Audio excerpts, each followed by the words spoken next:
Sato ma sadgamaya tamaso ma jyotirgamaya mrityorma amrutam gamaya.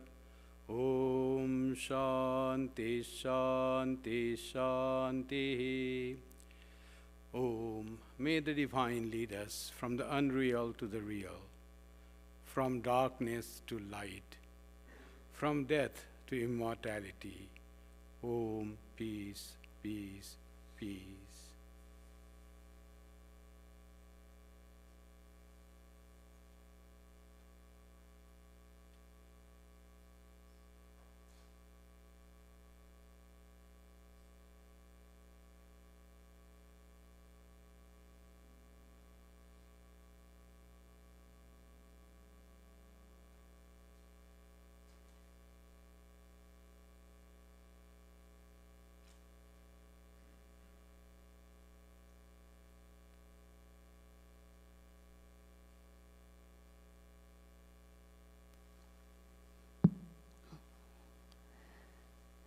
This devotional song is composed and written by Ram Prasad. Everything is your will, O Mother. People think that they do it. You make a lame person climb the mountain, or you make one stuck in the worldly mud. I am the instrument, you are the operator. I am the chariot, you are the charioteer. A prayer to Mother Kali.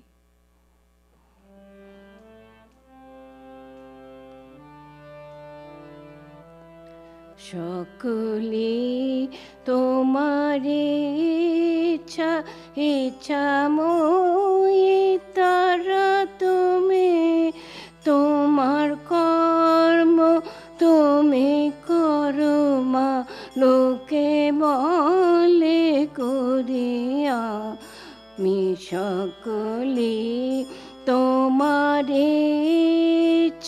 ইচ্ছা মই তারা তুমি তোমার কর্ম তুমি করো মা লোকে বলে করিয়া। মি সকলি তোমার ইচ্ছা পঙ্কে বা করো করে পঙ্গুরে লঙ্ঘাও গে রে পঙ্কে বাধ্য করো করে পঙ্গুরে লঙ্ঘাও গে রে কারে দাম ব্রহ্মপদ কারে করো অধগা। কারে দাম ব্রহ্মপদ কারে করো অধগা। মি সকলি তোমার ইচ্ছা মই তারা তুমি তোমার কর্ম তুমি করো মা লোকে বলে করিয়া। মি সকলি তোমার ইচ্ছা পঙ্কে বাধ্য করো করে পঙ্গুরে লঙ্ঘাও গিরি পঙ্কে বাধ্য করো করে পঙ্গুরে লঙ্ঘাও গিরি কারে দাম ব্রহ্মপদ কারে করো অধগা। মি কারে দাম ব্রহ্মপদ কারে করো অধগা। মি সকলি তোমার ইচ্ছা আমি যন্ত্র তুমি যন্ত্রী আমি ঘর তুমি ঘরণী আমি যন্ত্র তুমি যন্ত্রী আমি ঘর আমি রথ তুমি রথি, যেমন চালাও তেমনি চলি। আমি রথ তুমি রথি, যেমন চালাও তেমনি চলি। সকলি তোমারি ইচ্ছা, ইচ্ছাময়ী তারা তুমি। তোমার কর্ম তুমি করো মা, লোকে বলে করিয়া। আমি সকলি তোমারি ইচ্ছা।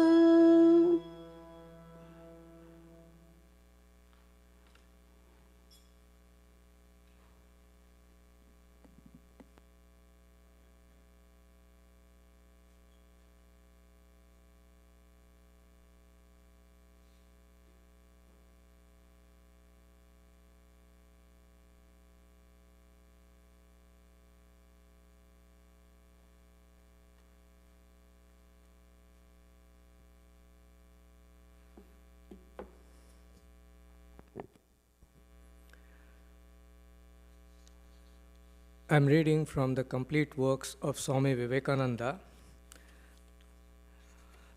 This is volume 2.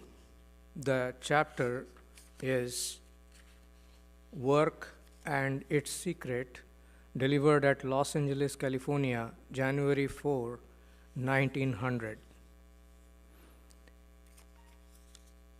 If we examine our own lives, we find that the greatest cause of sorrow is this: we take up something and put our whole energy on it. Perhaps it is a failure, and yet we cannot give it up.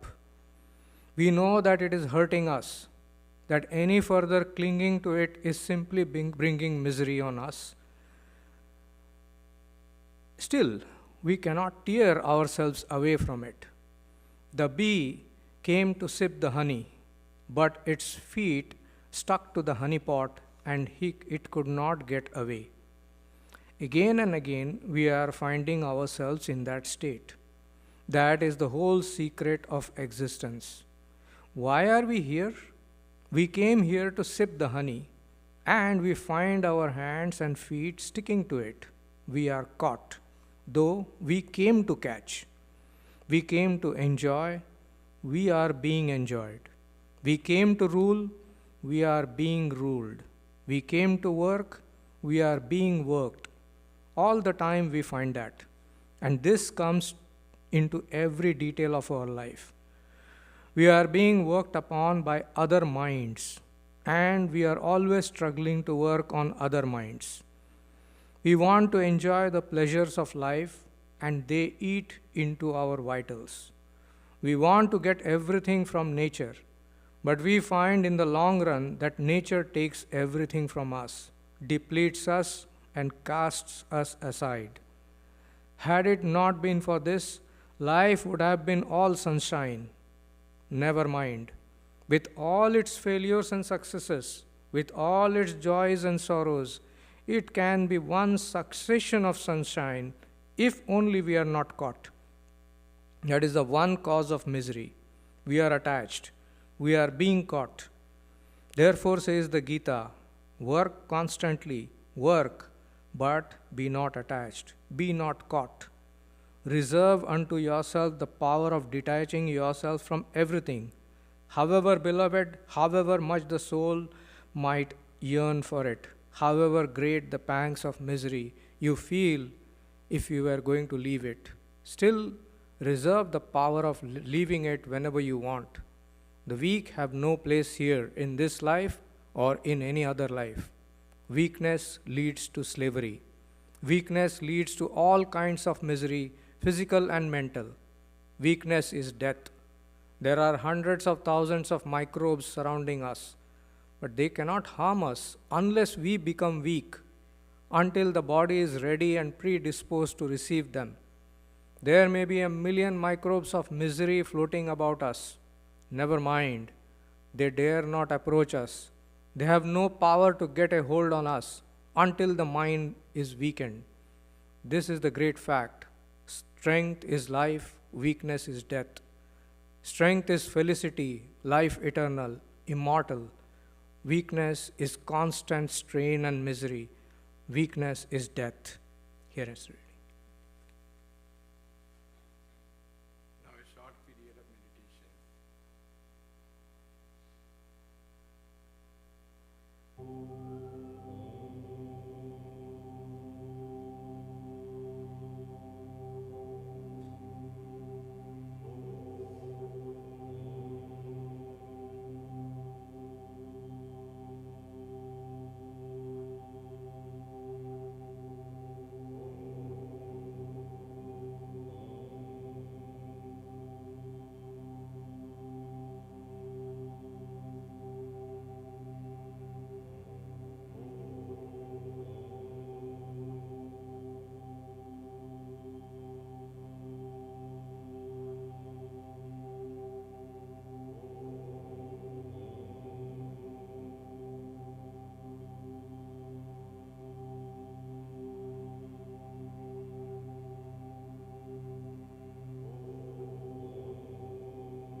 Good morning, friends.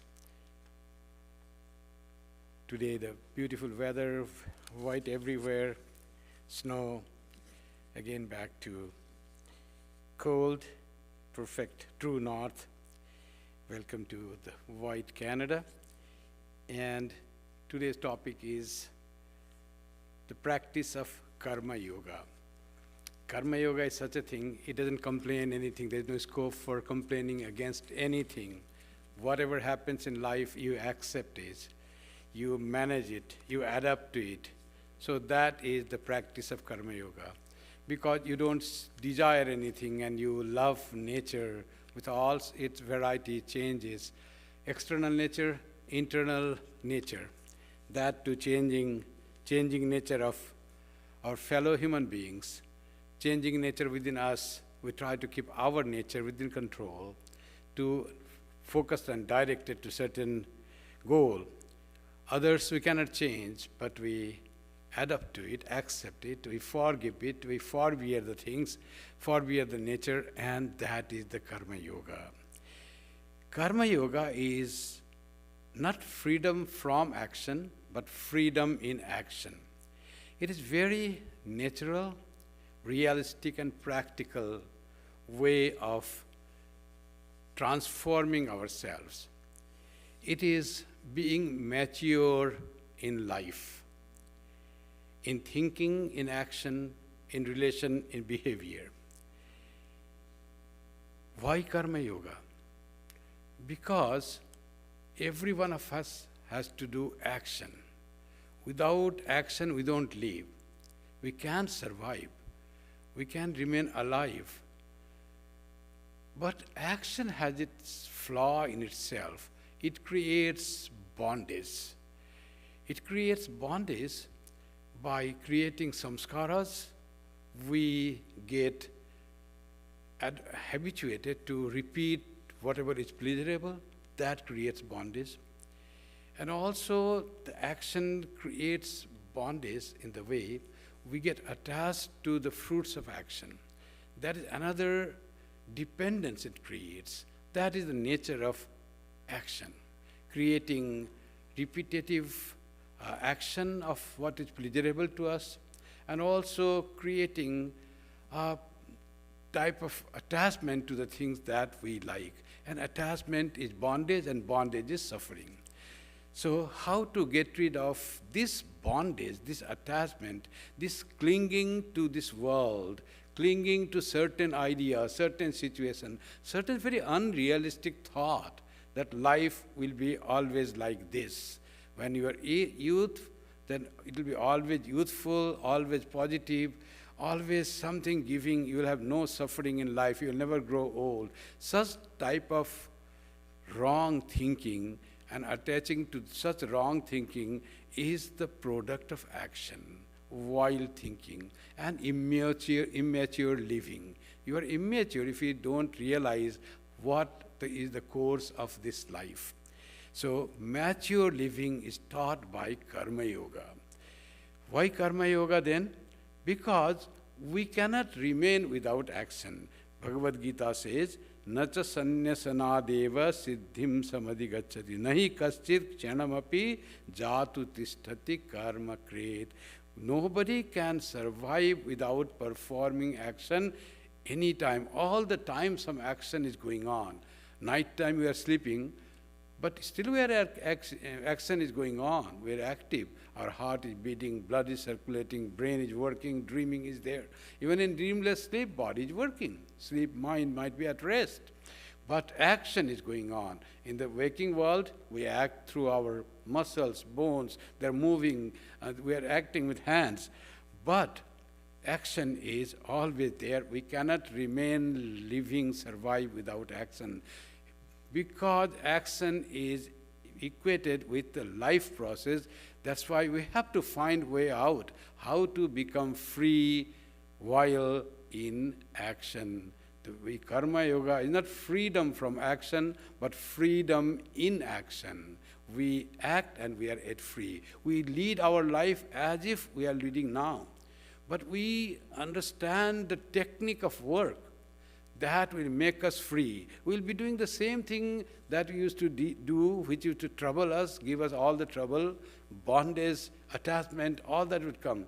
We'll be working in the same way, but there will be no bondage, there will be no attachment, there will be all freedom. Externally, work will be same. Internally, there will be change in our attitude, and that change is called Kausala. Yoga karmasu kausalam, that Sri Krishna said. If you want freedom in action, freedom in the world, if you want to be happy in living, that is, you have to know how to work. What is the skill of working? That's called skillfulness in working. That's what it is said. That's what Sri Krishna says, always perform action. Niyatam kuru karmatvam. Perform your niyata karma, obligatory duties, your obligatory action for, and he said, karma jyayo hiya karmana. Living without action, just you want to just live with meditation in samadhi, performing no action. Sri Krishna says that is inferior to live with action, with performing action, in skillfully acting. So that is better, because you have been born as a human being, you have to work, so devote your time in action. That is better to act. So that's why he said, and he said, Saritra yatra pichate na prasiddhed akarmana. If you don't want to work, you cannot remain alive. You have to work. When Sri Ramakrishna was in samadhi, for 6 months, he was in deep samadhi. No physical action he was doing. Then, would the body survive 6 months without acting? At least eating is also action. So he did not feel like eating. He was immersed in the thought of Brahman, thought in the reality. He was not in the body. He was in God. Totally 6 months. Then how did he survive? Some other monk came he saw a person in great spiritual mood, in samadhi. Then he said, if he remains without eating, body will die in 21 days. So he used to shake him. Sometimes if his samadhi didn't break, he used to beat him with a stick so that mind little comes to the external pain.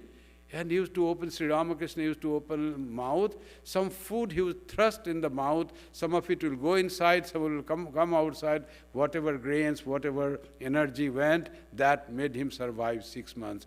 Karma is essential. Without karma, without eating, drinking, body cannot survive. That's why he said, Sharira yatra pichade aprasiddhed akarmana. Bare maintenance of the body will not be possible if you are inactive. Now the problem we understand. Now how to practice this karma yoga, how to convert our actions into yoga, that how to make our karma or actions into karma yoga, how to make it spiritual practice, doing same thing, but in a different attitude, and making all our actions into a perfect spiritual practice. How to do that? The karma yoga does in 3 stages. First it happens. How it happens? The first task of karma yoga, goal of karma yoga is purification of the mind. Mind is impure because it is filled with so many selfish desires, so many egoistic feelings. That makes mind impure. So to root out our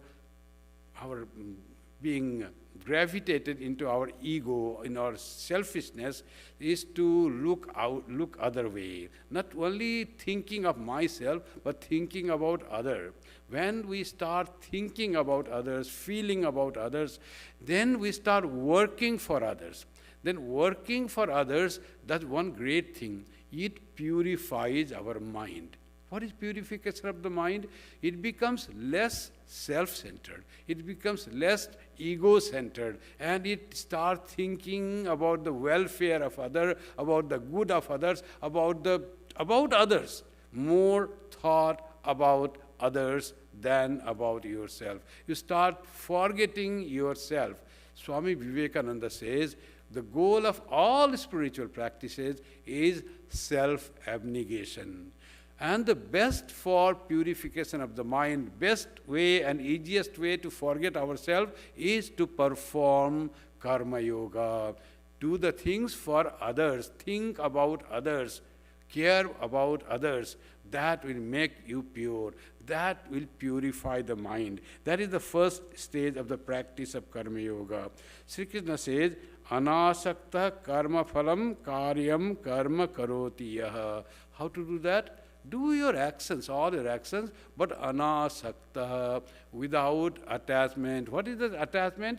What attachment we have in the action? We have attachment for the fruit of action. We do the things and we want certain things to happen.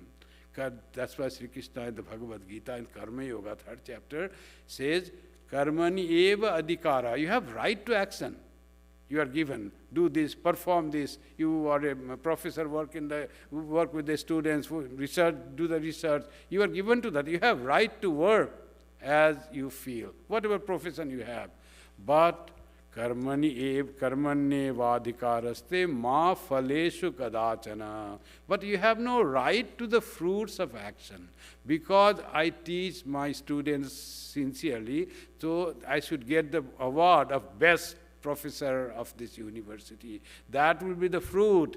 You have no right for the fruits of action. You are not the one who is choosing who will become the best teacher of the university. It is board is there, and by the will of God, you have to think somebody will choose. And also, what does it make difference if you are choosing the best teacher or you remain unrecognized? You live happily. Already you are awarded if you can work without the desire for the fruit of action. That is the highest desire, greater than any other reward, that you are able to work without the desire for the fruit of action. Karmani eva adhikara ma phaleshu, not in the fruits of action. I don't want fruits. That's called vairagya. In Karma Yoga comes vairagya, no desire for the things of the world, laurels, reward, name, fame, nothing. Those are not important for my real happiness. My happiness is in performing action in the best way possible. Best way possible, as much as I can do, as much I have the capacity to do. Maybe there are better professors, maybe there are more popular professors, maybe there are better persons, but I can perform according to my skill, my capacity, and that makes me satisfied. I don't seek anything.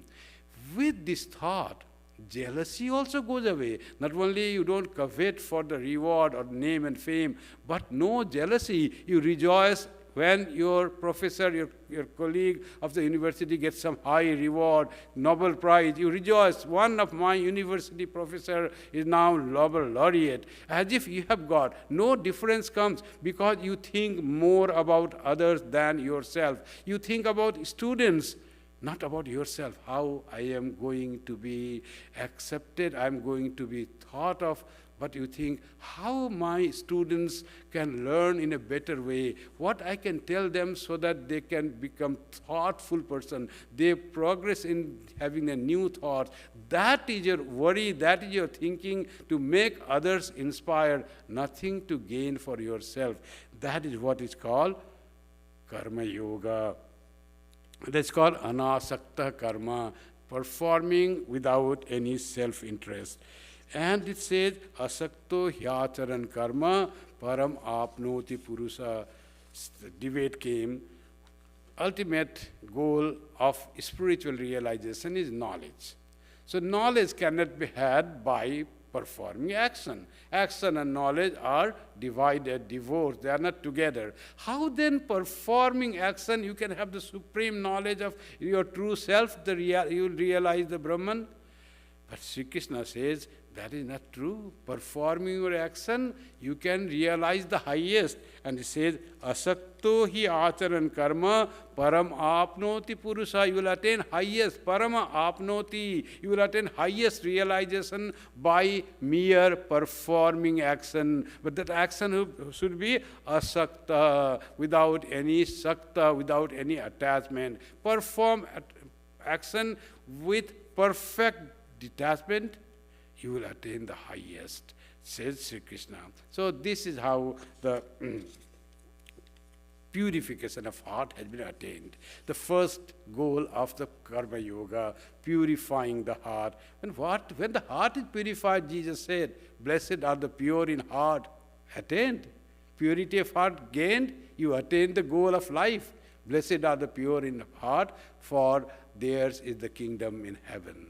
So kingdom of heaven has already come into their heart, for they shall see God. God seeing, kingdom of heaven, the same thing.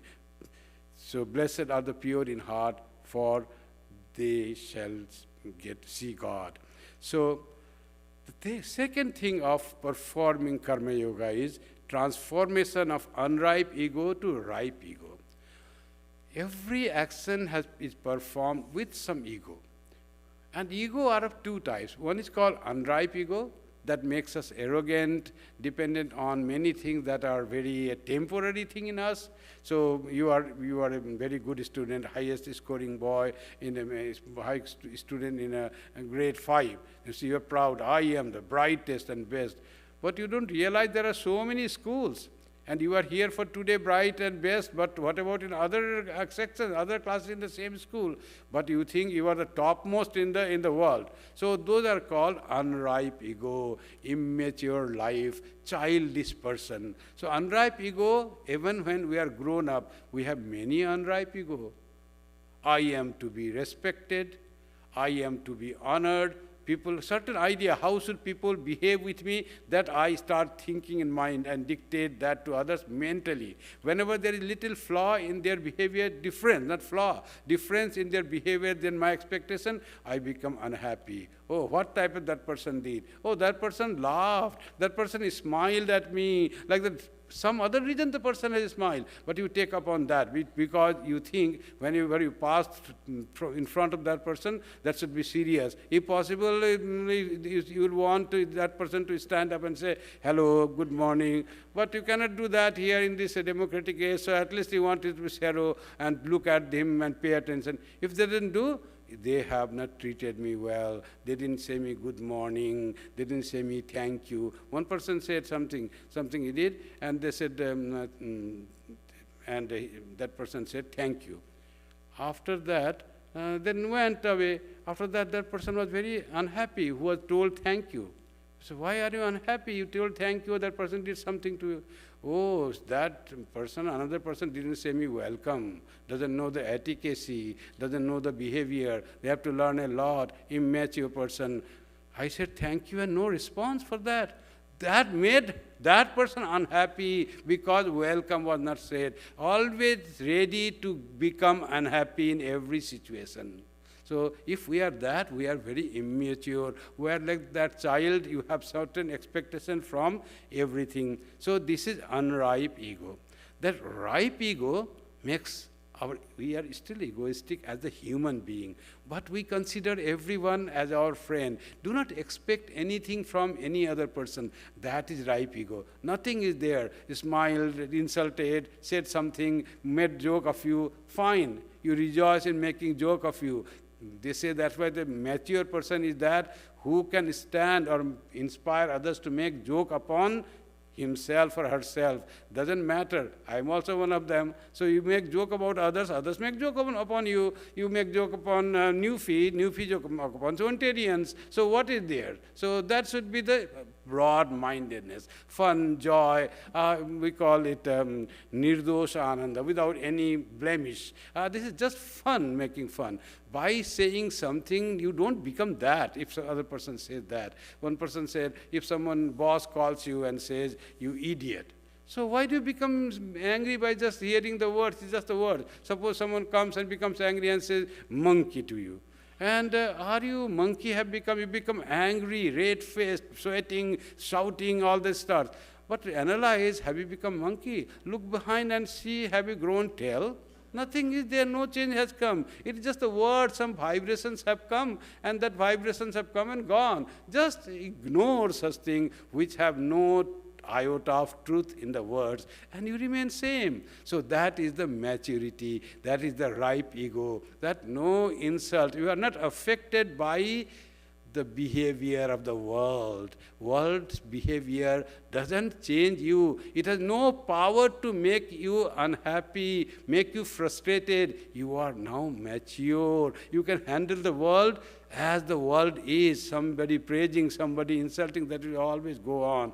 That is called the maturity. To have this ripe ego, our life has to be connected with some divine, some purpose, some being. That's where the karma yoga gets strength, by being fixed on some purpose. We do love all beings, work for all, think about all. What is the purpose?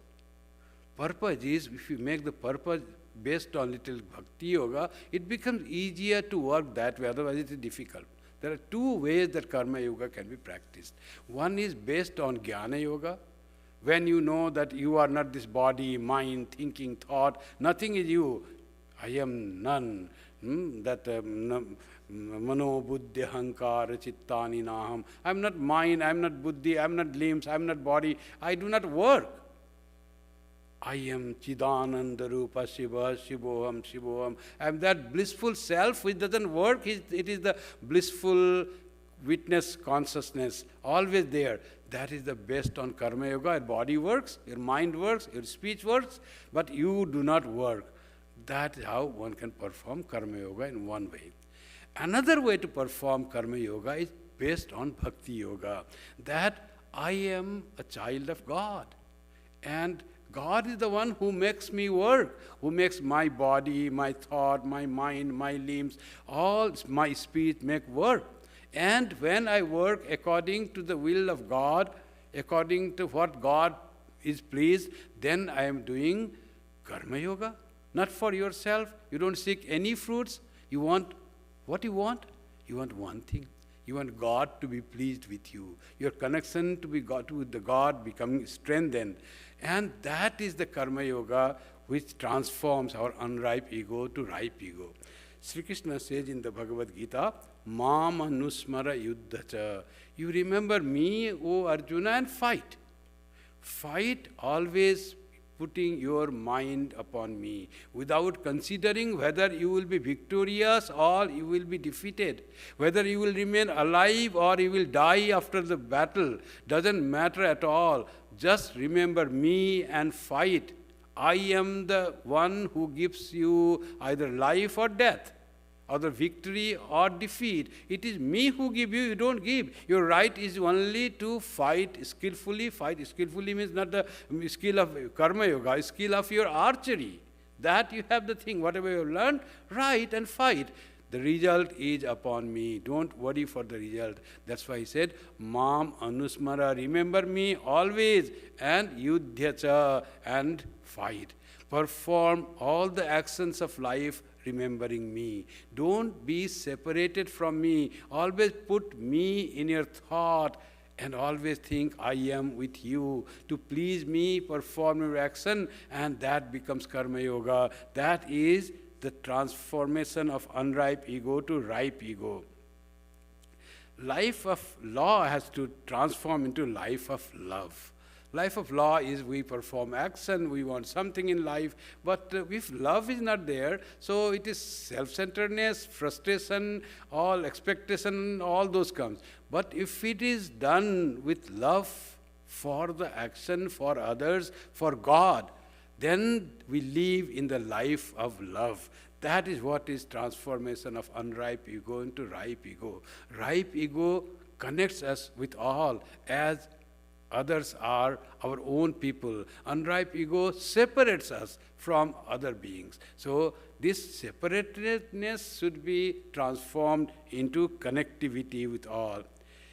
The third aspect of karma yoga practice is total transcendence of all duality.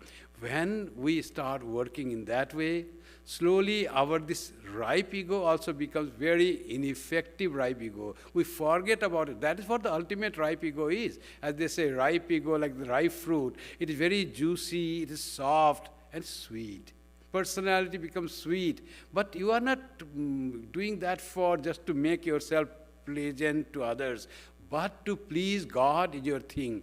And that makes total transformation of all duality. Finally, the distinction between you and the whole universe goes away. You become the universe. You expand to become the whole universe. Everyone becomes your true self, reflection of your own self. There is no difference between you, whom you thought you to be in an unripe ego state, and the other being in the ripe state of your mental attitude. So you become one with all. The spirit of karma yoga is practice of unselfishness. That is what the spirit. You are not self-centered. You become unselfish, selfless. That selflessness is the key of happiness. Joy, bliss is when we transcend our ego, then the happiness comes. This ego, self-centeredness, that is the obstacle to the experience of our true happiness. Remove that obstacle and happiness is already there. Our very self is full of bliss, full of happiness, full of joy. We obstruct it. We cannot see when we put our hands over our eyes and say, oh, I cannot see, I cannot see. You have created obstacle to your vision. Remove the obstacle, everything is visible. Eyes are right, the performance of seeing is all right, your mind is all right, the things are all shining with the light, and you can see, just you have put the obstacles.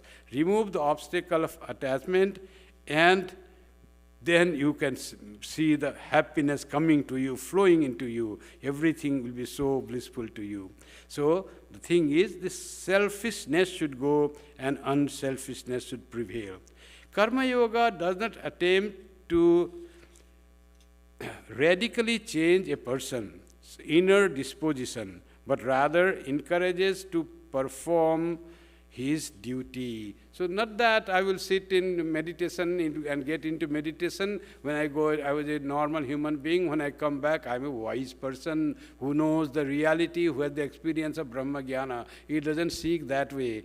It seeks that gradually we will be able to perform. Changes will come by gradual performance of our allotted duty in a skillful way. Skillful, the technique of karma yoga. Skillful, the skills that has been taught to perform your duty. Both has to be combined. There should be seriousness, sincerity in your action, in your skill, and apply that skill. And there should be the mental attitude of making other happy, doing for other, not for yourself. And this way is called swadharma. So swabhava, our inner disposition, will gradually change by performing our swadharma. Perform our action in the right attitude, and you get the fruit of that, whatever spiritual result of your performance of swadharma. Karma yoga is the practice of even-mindedness at all times. Every time, even-mindedness. That is the result of karma yoga. Samatvam yoga uchyate, said Sri Krishna. Yoga itself means equanimity. You are even-minded in all different dual situations, good, bad, success, failure, insult, honor. All time we have to remain and make that poise in our mind. And that poise comes from mature thought, mature living. If you are immature, you react with the throw of a hat. Anybody does anything, you start reacting. But if you are mature, the world loses power to disturb you. Yasmanno dvijate loko, lokanno dvijate chayah. The world doesn't disturb you, and you also don't disturb the world. You don't become a point of disturbing the world, and the world also doesn't disturb you. If we are immature, we don't perform karma yoga, we have not stepped into yoga yet, then everything of the world will disturb our peace of mind. Whenever we see our peace of mind going, remember that we are not performing karma yoga well. We are not performing the spiritual practice well. We are still at the very first step. Every activity should be a form of yajna. That is another way of karma yoga, we'll say. Yajna is giving something, offering something, giving to God, giving to the world, giving to others. That is called yajna. Yajnarthat karmano nyatra lokoyam karma bandhana. If you perform the action without the spirit of sacrifice or giving or yajna, then it becomes a cause of bondage, suffering, unhappiness. Joy will be gone. So spirit of action should be yajna, only for giving, says. Tadartham karma kaunteya mukta sangha samachara. Freed from sangha attachment, perform the action and attain that. That is the secret skill in action, karma sukausalam. What is karma sukausalam? What is the kausala or the skill in action? The attitude is that perform the action in the spirit of yajna, in the spirit of offering, in the spirit of giving. Swami Vivekananda says, in the world, take the position of giver, not the beggar. Beggar wants food, beggar wants money. Also there are beggars. Among us, we are also beggars. We want love.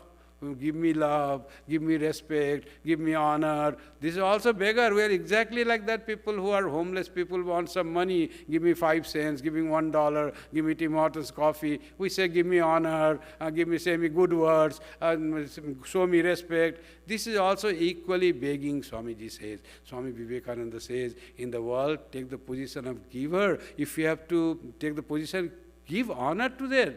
Amanina manadena, said Chaitanya Mahaprabhu. Don't seek honor, rather give honor and respect to others. You will gain respect and honor if you seek, by giving honor and respect to others. Otherwise, don't seek any respect and honor. You will find that happiness, what you would have got when you were seeking joy, honor, respect, admiration, you will not need anything. Just by giving others honor, respect, happiness, you will find that joy which you would have got by getting those. So give joy, honor to others.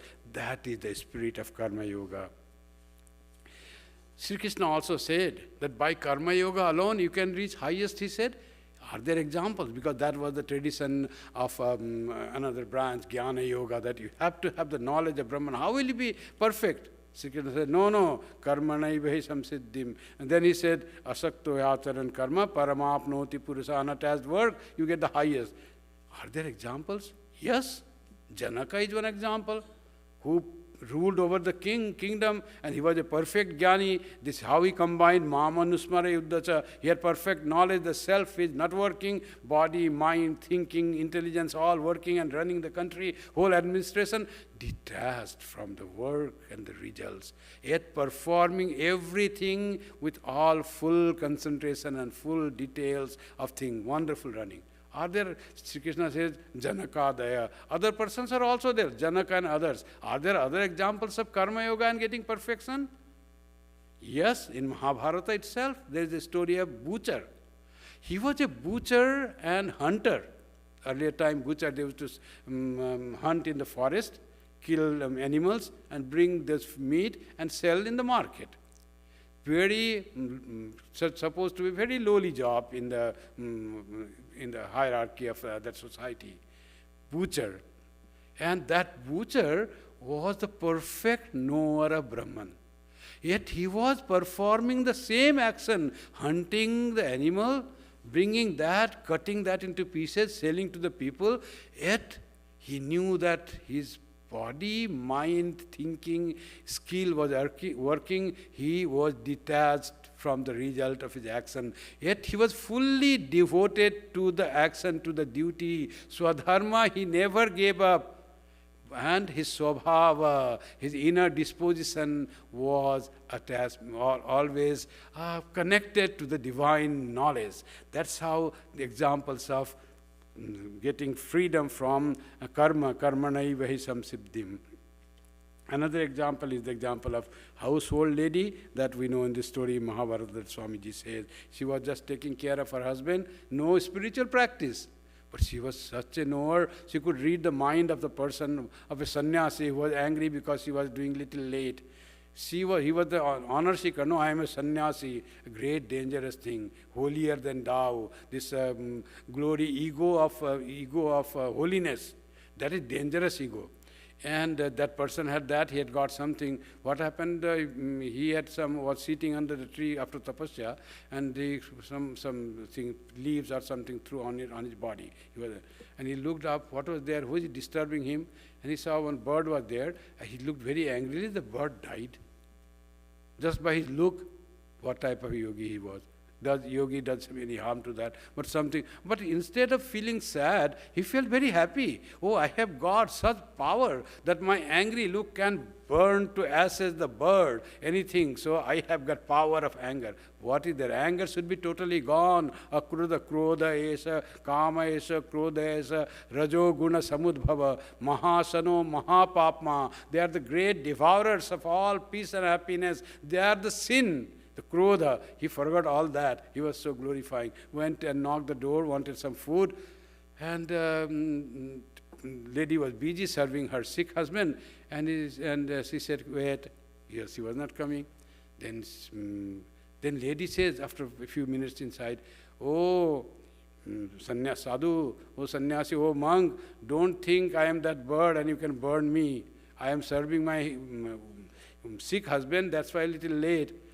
Then he thought, how did she know my mind? There is someone greater than me. Then she came out with food and fell at her feet. Mother, how did you know my mind? What spiritual practice you do? How do you get so much power? He said, I don't do any spiritual practice. I perform my duty, swadharma, my duty very well without any deviation. My whole soul thought is to serve my sick husband. That has given me, I could feel, understand you. That's why yoga is a skill in action. Yoga karmasu kausalam. Karma yoga is making our whole life spiritual, not compartmentalizing it into the life of prayer and life for the world, life of work for the world. Not that I do prayer for half an hour, then totally prayer, God forgotten, then I go to work, and then I go to traffic very much, someone is not driving well, then you become angry with that person. Not this compartmentalized. Whole life, driving, working, facing the people who are a little different, going to work, all the problems, your subordinates, your boss, all somewhat bringing problems, someone is not happy with your work, all that comes. Whole life becomes a life of worship. All the time your prayer is going on. You are ma manusmara yuddhacha. God is never away from you. You are not agitated by anything. That is the life of Karma Yoga. It is not compartmentalizing our life in different boxes, different rooms, but all is life of spirituality. The Karma Yoga, as I said, brings us to live a mature living. Mature living accepts life as a whole. So the whole life is the full life, and it is accepted to live life in a mature way, as they say. Mature living teaches us to have control of ourselves. We are not just given into waves or just change ourselves by little changes in external. So we have control of ourselves. That is called mature living. It's quite understandable. Mature living is integrated living with a singularity of the purpose of life, where life's purpose is one. Vedanta or Hinduism says life has 4 purposes called Purushartha Chatushtaya: Dharma, Artha, Kama, and Moksha. There are 4 goals of life. Dharma is you perform your duty, and you perform religious duties, all duties. Artha is you seek wealth. You want to have a decent life, money is needed, seek wealth. And Kama, fulfill your desires, whatever desires you have. These are three goals of life. Dharma, righteous living, living with performing your duty well, and all with your moral and ethical disciplines. That is dharma.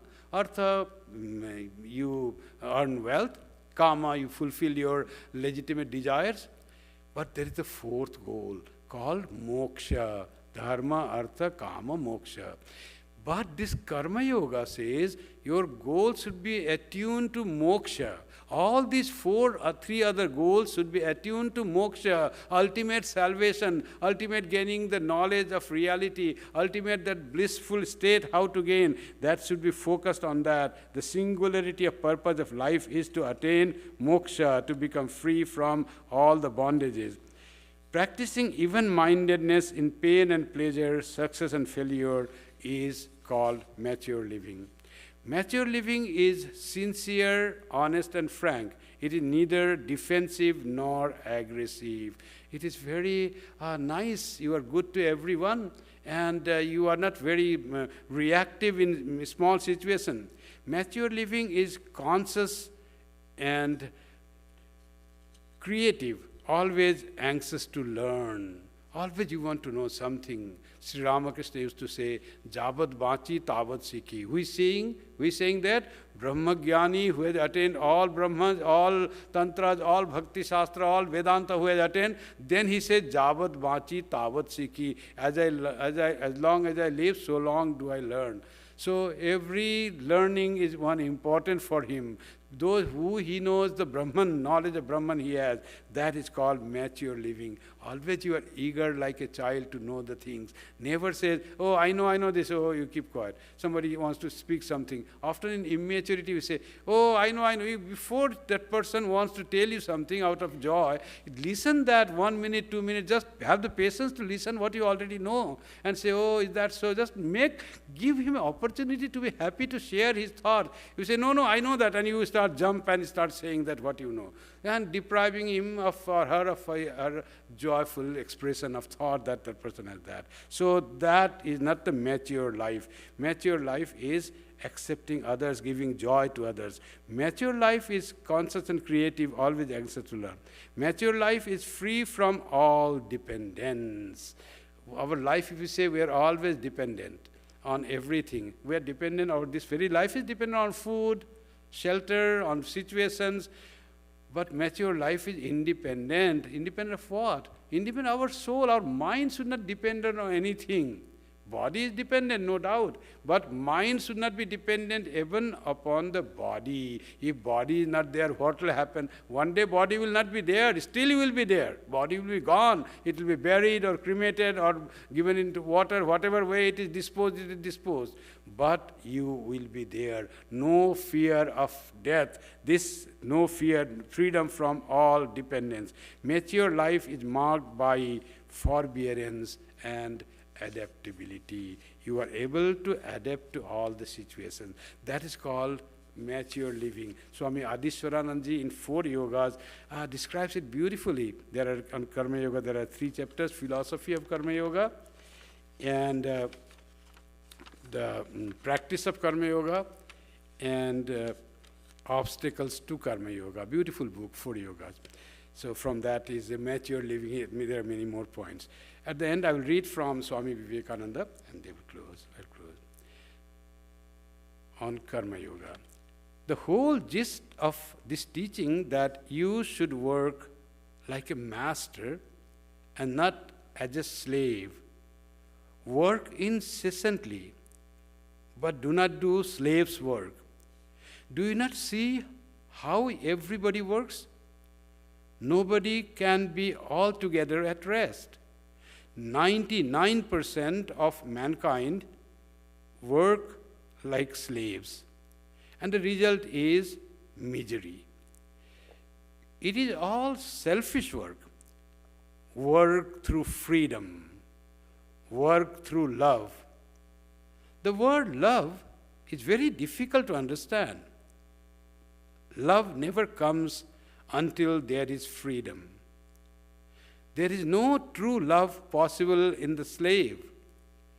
If you buy a slave and tie him down in chains and make him work for you, he will work like a drudge, but there will be no love in him. So, when we ourselves work for the things of the world as slaves, there can be no love in us, and our work is not true work. This is true of work done for relatives and friends, and is true of work done for our own selves. Selfish work is slave's work. And here is a test. Every act of love brings happiness. There is no act of love which does not bring peace and blessedness as its reaction. Real existence, real knowledge, and real love are eternally connected with one another. The three in one. Where one of them is, the others also must be. They are the three aspects of the one without a second, the existence, knowledge, bliss, Sat Chit Ananda. When that existence becomes relative, we see it as the world. That knowledge becomes in its turn modified into the knowledge of the things of the world. And that bliss forms the foundation of all true love known to the heart of man. Therefore, true love can never react so as to cause pain in either to the lover or to the beloved. Suppose a man loves a woman. He wishes to have her all to himself and feels extremely jealous about her every movement. He wants her to sit near him, to stand near him, and to eat and move at his bidding. He is a slave to her and wishes to have her as his slave. That is not love. It is a kind of morbid affection of the slave, insinuating itself as love. It cannot be love because it is painful. If she does not do what he wants, it brings him pain. With love, there is no painful reaction. Love only brings a reaction of bliss. If it does not, it is not love. It is mistaking something else for love. When you have succeeded in loving your husband, your wife, your children, the whole world, the universe, in such a manner that there is no reaction of pain or jealousy, no selfish feeling, then you are in a fit state to be unattached. Unquote. This is the beautiful thing Swamiji describes, how this karma yoga can make you love the whole world and love in its truest sense. Thank you very much.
On behalf of the Vedanta Society of Toronto, I would like to thank all of you for attending the service today.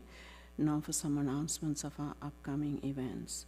Our regular scripture class will be on Friday, November 14th at 7:30 p.m. This will be online only, and the subject will be Uddhava Gita. Our regular Sunday service will be on November 16th at 11 a.m. Swami will be speaking on One Became Many. Please visit our website for any updates on the progress of construction and also events at the center, including Holy Mother's celebration. After the closing chant, please join us upstairs for prasad. Thank you.